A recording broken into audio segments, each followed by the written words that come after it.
Hola,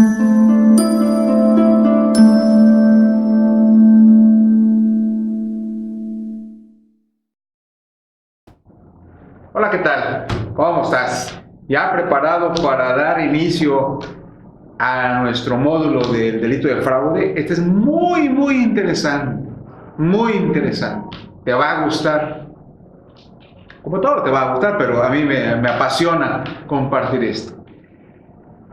Siempre le digo a mis alumnos, cuando me toca impartir este módulo, que ser asesor inmobiliario, agente inmobiliario o profesional inmobiliario, como tú le quieres llamar, en diferentes estados de la República se llama agentes inmobiliarios, no se llaman asesores inmobiliarios o profesionales inmobiliarios, como le sea, es toda una profesión.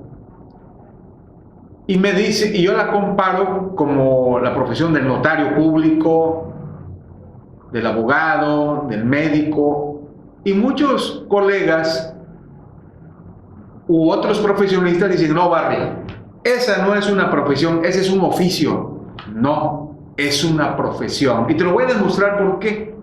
Para que te sientas digno de ser un asesor profesional inmobiliario. Un asesor inmobiliario en toda la amplitud de la palabra. Esto que tengo acá es la Constitución Política de los Estados Unidos Mexicanos, nuestra ley suprema que tenemos en México. Bien, el artículo 5 de la ley de esta Constitución dice lo siguiente, para que vayamos entendiendo por qué es una profesión. A ninguna persona podrá impedirse que se dedique a la profesión, industria, comercio o trabajo que la acomode, siendo lícitos. El ejercicio de esta libertad solo podrá vedarse por determinación judicial, cuando se ataquen los derechos de tercero o por resolución gubernativa dictada en los términos que marque la ley, cuando se ofendan los derechos de la sociedad. Nadie puede ser privado del producto de su trabajo sino por resolución judicial. El párrafo segundo dice lo siguiente: la ley determinará en cada entidad federativa cuáles son las profesiones que necesitan título para su ejercicio, las condiciones que deban llenarse para obtenerlo y las autoridades que han de expedirlo. Si tú vuelves a leerlo en tu casa, en esto no te está pidiendo en el primer párrafo un grado académico, solamente te dice que a ninguna persona podrá impedirse que se dedique a la profesión, industria o comercio siempre que sea lícito. Por lo tanto, aquí hay una ley en Quintana Roo que hace que esta actividad sea una profesión, porque te expide una matrícula y una acreditación. Y ahí es donde el criterio es diferente, y qué bueno. Pero yo me remito a lo siguiente: ¿conoces esto? Te sugiero que lo compres que lo compres y lo pongas en tu biblioteca. Es el Código de Comercio, que fue publicado desde 1929. Tiene muchísimos años. Es más, dice que fue publicado en el Diario Oficial de la Federación los días lunes 7 de octubre al viernes 13 de diciembre de 1889, y que, en virtud de la autorización concedida al Ejecutivo de la Unión por decreto 4 de junio de 1887, imagínate cuántos años tiene el Código de Comercio, y que en su artículo 5 también dice lo siguiente: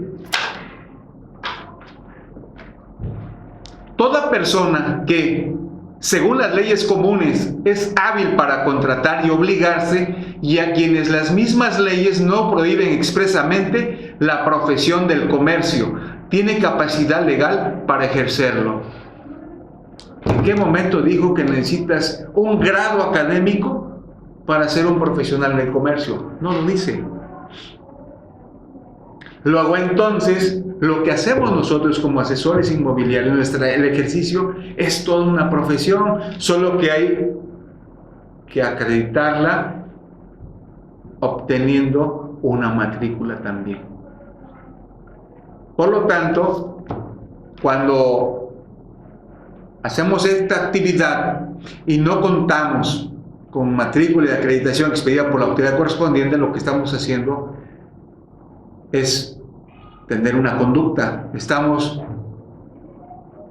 usurpando una profesión que está tipificado como un delito en el Código Penal de Quintana Roo. Más adelante lo vamos a ver a través de las imágenes que te vamos a mostrar. Y por eso se cometen en muchos estados de la República, en muchas entidades federativas o en Quintana Roo, el delito de fraude.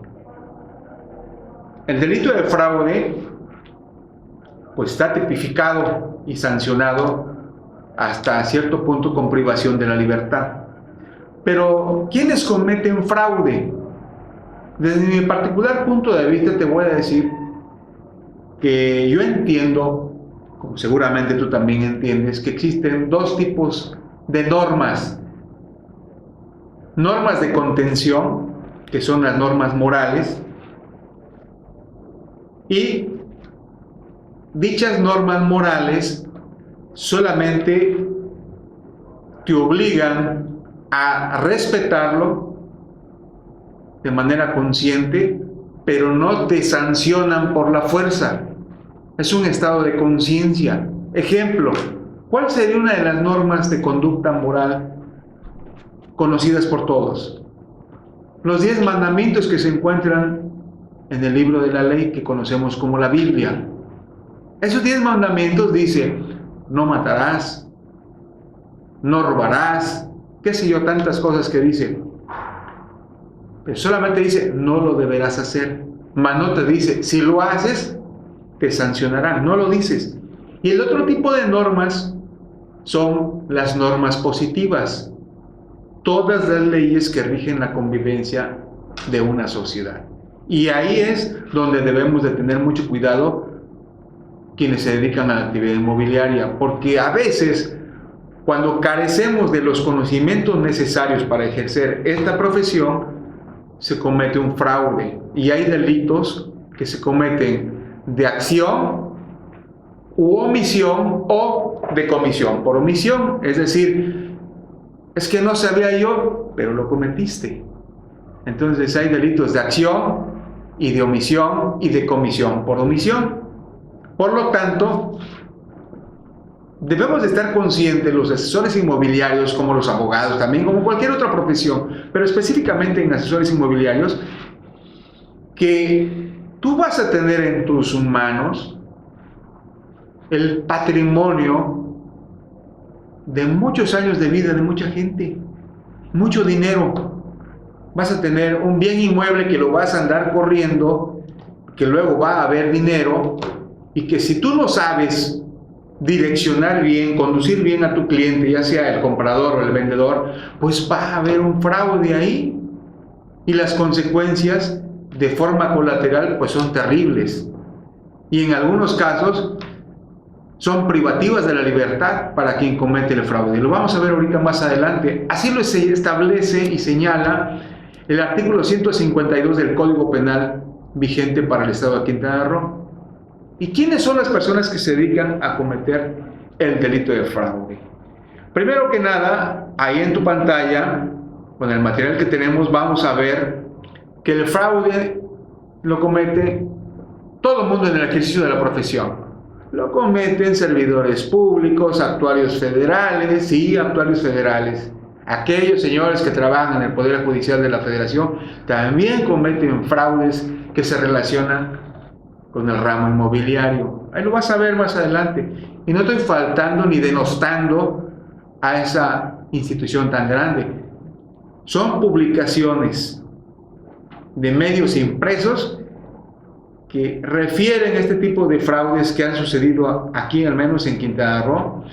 También tenemos ahí unos comentarios que nos da a conocer el magistrado Elfego Bautista Pardo, acerca de la preventa inmobiliaria, que hay que tener mucho cuidado con esos fraudes. Ahí lo vas a tener en tu pantalla, lo puedes leer desde tu casa, desde tu oficina, donde te encuentres, y vas a ver qué interesantes son los comentarios. También hay fraude en sus diversas modalidades, como el de la publicidad engañosa. Ahí te vas a dar cuenta cómo ofertan un producto, un desarrollador X, y lo pone a orilla de la playa. Eso es imposible, eso es publicidad engañosa. Así lo señala la Ley Federal de Protección al Consumidor. Entonces, también hay fraude por publicidad engañosa.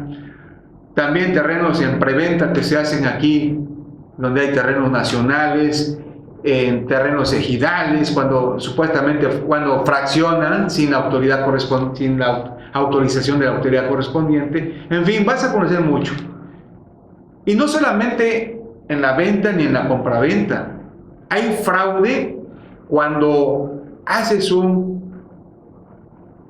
corres un bien inmueble, un local comercial, corres un negocio, por ejemplo, dedicado a los alimentos, y resulta ser que no conoces cuáles son los trámites administrativos para una apertura, para un cierre, y no lo sabes. Entonces, ¿qué estás corriendo si tú no conoces todo el procedimiento administrativo de apertura o cierre o de suspensión de actividades? Debes de conocer como asesor inmobiliario esa parte.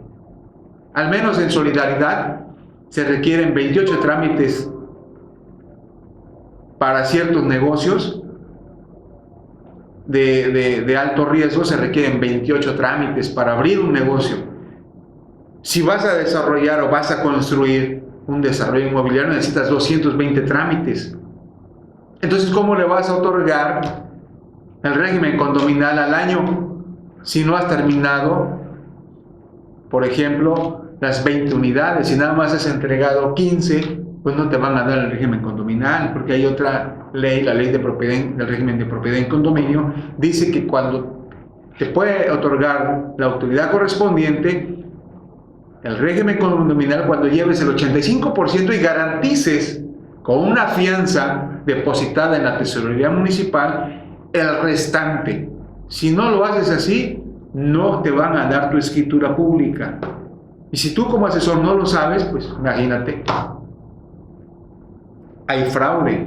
Por eso siempre vas a ver que los desarrolladores lo que hacen son promesas de compraventa. Y lo idóneo sería un contrato de compraventa, ¿verdad? Eso sería lo idóneo. En fin, hoy vamos a conocer qué es el delito de fraude. Y te voy a poner también, aquí, como te vas a dar cuenta en tu material que tienes ahí, ¿qué dice la doctrina, qué dice la norma acerca de el delito de fraude? ¿Qué te ha parecido hasta este momento? Sí, es una profesión ser asesor inmobiliario. El Código de Comercio lo vuelve a decir. Pero vamos a ver el delito de fraude y sus modalidades. ¿Qué te parece? Vamos allá. Así pues, los elementos constitutivos del delito de fraude genérico del artículo 386 del Código Penal Federal son, según la doctrina, una conducta falaz, un acto de disposición, un daño y un lucro patrimonial. Y según la jurisprudencia, el engaño o el aprovechamiento del error. La obtención ilícita de alguna cosa o de un lucro indebido, el nexo o relación de causalidad entre la conducta engañosa y su resultado, no otro de la adquisición antijurídica de la cosa o del lucro. También te quiero decir que el derecho penal, en su intento por salvaguardar al hombre en su integridad y familia, principalmente, así como en sus propiedades, posesiones y derechos, constituye la esencia del orden jurídico existente en la humanidad. El delito de fraude contemplado como conducta delictiva que lesiona el patrimonio de las personas está reglamentado en nuestro Código Penal de Quintana Roo, en sus artículos 152 y 153, fracciones 2 y 3, que dice lo siguiente: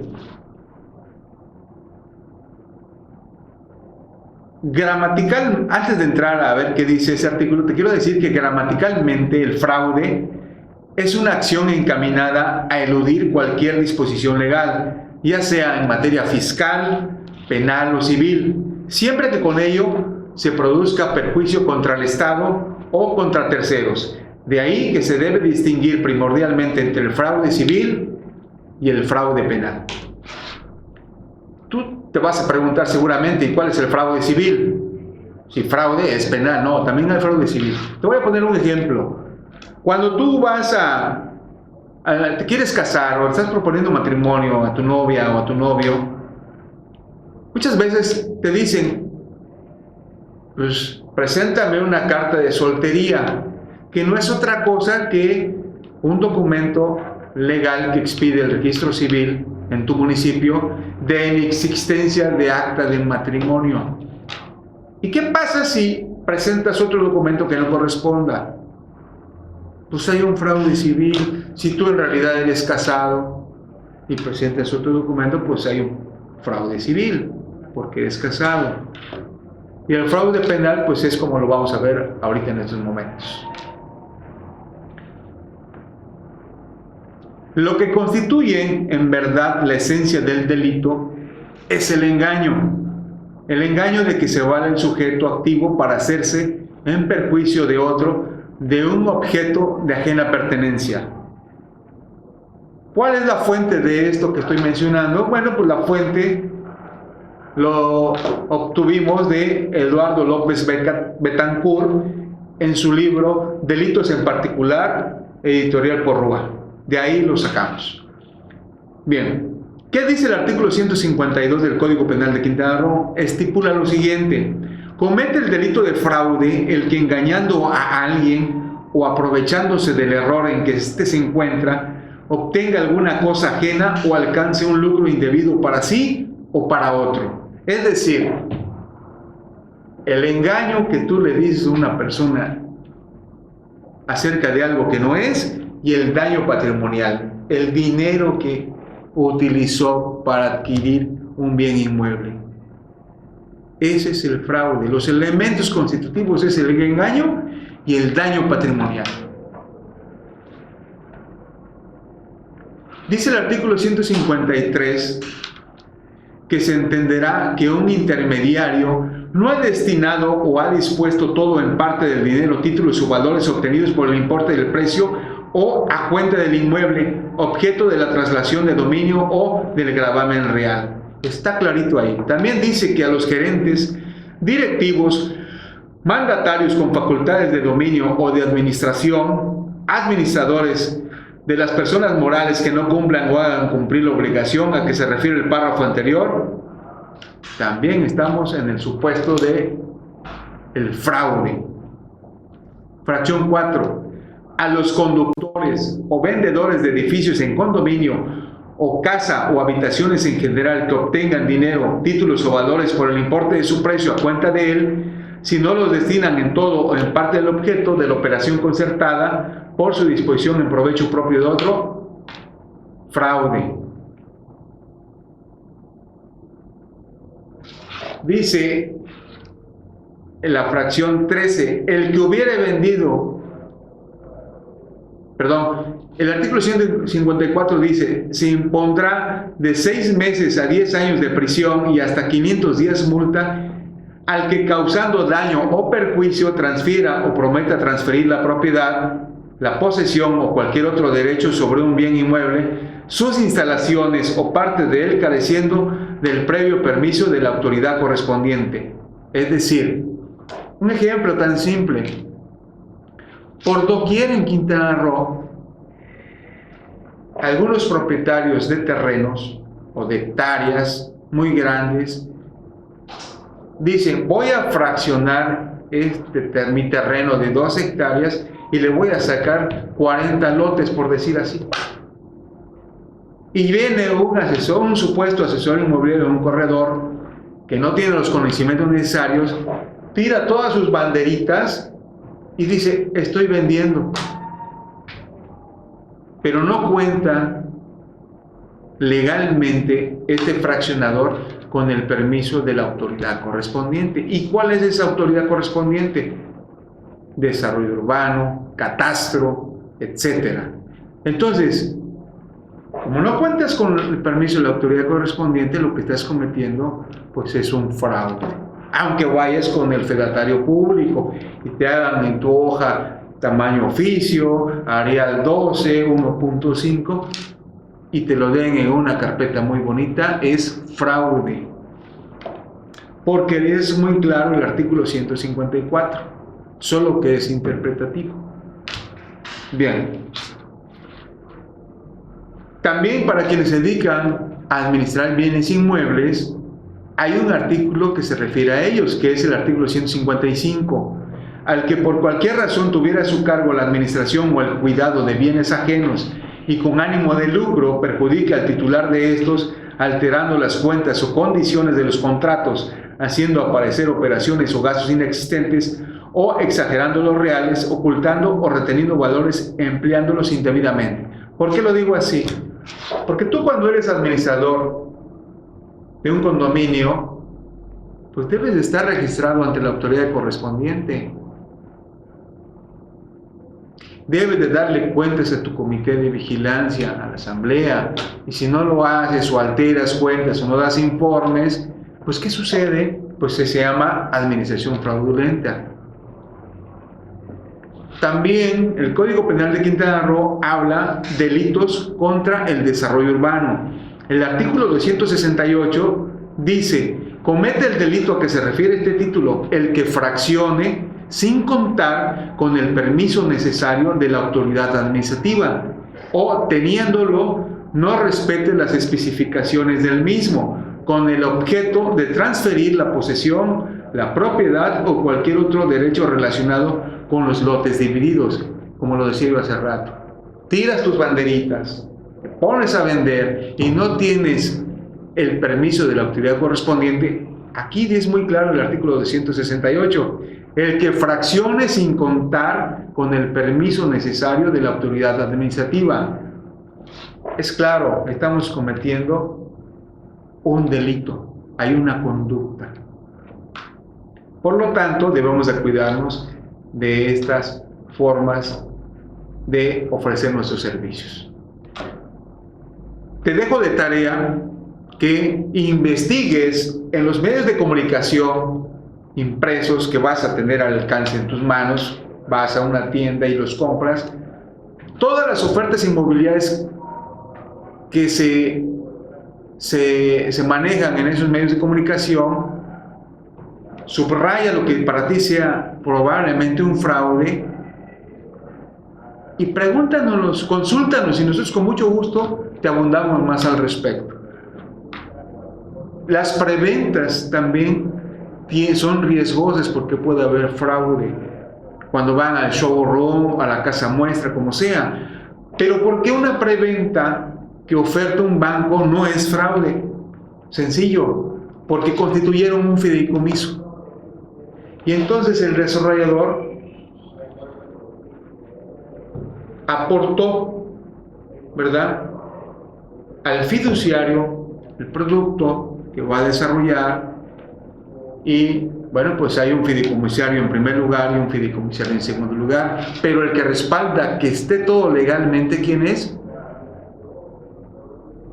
El banco, el departamento fiduciario. Entonces ahí vas a ver que esas preventas sí son muy buenas, tienen mucha certeza legal. Investiga por favor en tu casita, en tu oficina, de todas las dudas que tengas y con mucho gusto te respondemos. Espero te haya gustado este módulo.